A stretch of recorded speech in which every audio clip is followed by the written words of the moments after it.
this question is a 4-mark question. So first of all, we're going to find our command words. What are we looking for?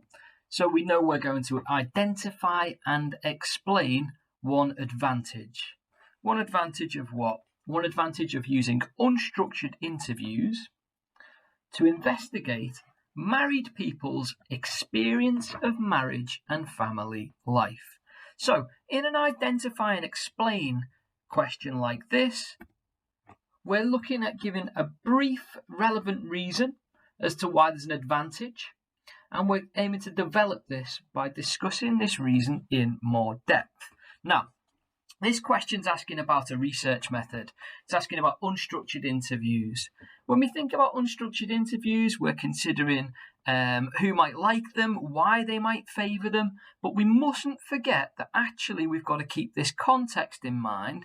All the while we're thinking of unstructured interviews, we're also thinking of the experience of marriage and family life. So, my first paragraph, I'm going to use the language of the question again in my opening sentence to make sure that I'm on track as I go through. And I'm saying, one advantage of using unstructured interviews to investigate married people's experience of marriage and married life is that sociologists are able to build a good rapport with married people who they are interviewing, due to being able to be flexible with their questioning and how they deliver each question.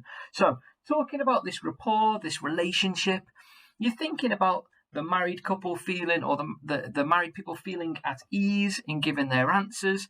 And now we need to talk about why that might be important. So, what we've done in this opening little paragraph, here we're looking at getting AO1 marks for making sure that we are getting nice explanations. We're showing our knowledge and understanding as we go through this. And that's really where the bulk of the marks are coming from for this 4-marker. Now, we've talked about rapport. We need to talk about why that's important to get our expansion to develop this further.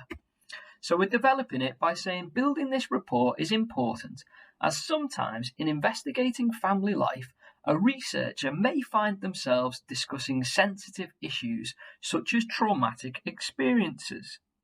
Now, I'm going to go on further to just develop this a little bit more to make sure that I've tied it together and I've got a nice 4 marks. So I'm saying, through a positive rapport, families and married people will feel more comfortable sharing their experiences with the researcher. This will, in turn, gather more valid data, as the responses will be truthful. Okay, so I'm saying, I'm building on from that rapport. Okay, I'm saying why you might need a rapport, because things are sometimes challenging and traumatic for families, and you're finding out about them things. And then I'm developing that even further to say, with this rapport, I know I'm going to get a nice truthful bit of data.